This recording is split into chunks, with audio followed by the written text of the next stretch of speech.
गोपाल अवधि भाषा पे माता का कृष्ण भगवान का भजन गाओ थे। अच्छा लगे तो लाइक करना, कमेंट करना, शेयर करना। अरे टूटी गई पलन के डोरिया की श्याम मोर भुइया गिरी गए रामा। टूटी गई पलन के डोरिया की श्याम मोर गिरी गए भुइया रामा।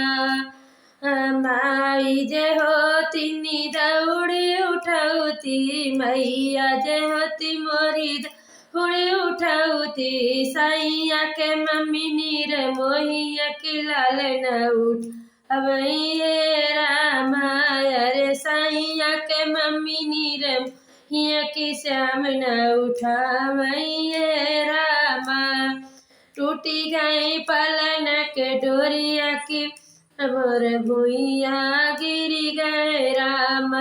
टूटी गई पलन के डोरिया की श्याम गिरे भुइया रे रामा। यम मोर गिरी गए भुइया हे रामा।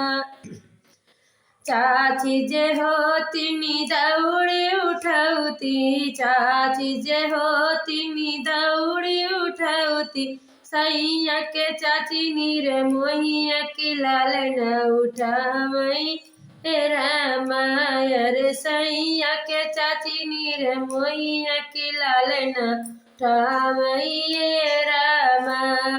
टूटी गई पलन के डोरिया की मोर भुइया गिरे रामा।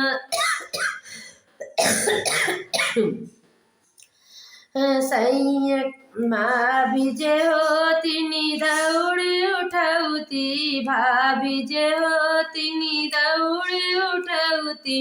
सैया के भाभी नीर मोहिया की लाल न उठ ये रामा। अरे सैया के भाभी नीर मोही की लाल न उठावैये रामा। टूटी गई पलन के डोरिया की गिर गईले श्यामा रामा। अरे टूटी गई पलन के डोरिया की श्याम गिरे भुइया हे रामा।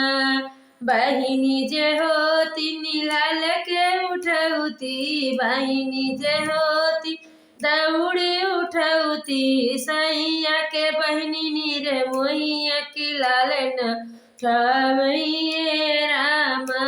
अरे सैया के बहिनी नीर मोही की लाल न उठावैये रामा। टूटी गई पलन के डोरिया की श्याम भैया गिरे हे रामा। अरे टूटी गई पलन के डोरिया की श्याम भैया गिरे रामा। अच्छा लगे तो लाइक करना, कमेंट करना, शेयर करना।